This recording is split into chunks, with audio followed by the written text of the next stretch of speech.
lieu.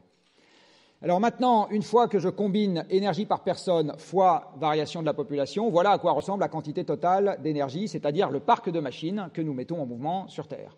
Et vous voyez en haut, là, le petit machin là, qui excite tout le monde, alors que l'essentiel de cette énergie, qui met en mouvement l'essentiel du parc mondial de machines, c'est du carbone, c'est-à-dire des énergies fossiles. Même si je regarde la façon dont ça a varié récemment, parce que vous allez me dire, oui, mais jusqu'à maintenant, on ne s'occupait pas de la transition, maintenant, on a mis en route la transition, alors donc maintenant, ça va mieux. Voilà comment a varié la quantité d'énergie utilisée sur Terre depuis l'an 2000. Depuis l'an 2000. 2000, c'est pas très vieux, normalement, vous étiez nés. Pas de beaucoup, mais quand même.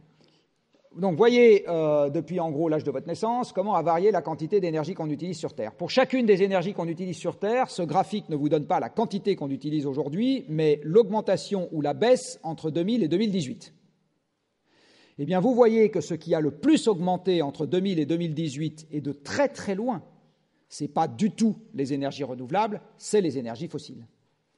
Sur cette période, le charbon, par exemple, a augmenté 5 à 10 fois plus que les deux énergies renouvelables dont on adore parler dans ce pays, c'est-à-dire l'éolien et le solaire, alors que, soit dit en passant, la première sur Terre, c'est l'hydroélectricité, qui a plus augmenté que l'éolien et le solaire sur la période.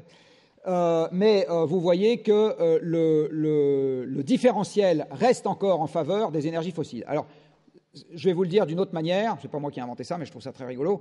Si vous buvez une bouteille de whisky par semaine, et que votre médecin vous dit, vous devriez quand même y aller mollo, vous dites, pas de problème, je passe à 1,2 bouteilles de whisky, mais je rajoute un verre de jus d'orange.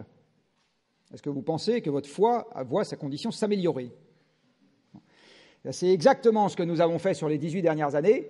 Nous sommes passés de 1 bouteille à 1 bouteille et demie de whisky, en rajoutant un peu de jus d'orange et de vitamine C par-dessus.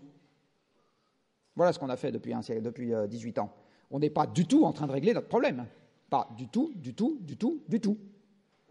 Pas du tout. On est en train d'accroître notre problème en ayant rajouté par-dessus un zeste de machin qui dit que ça va bien.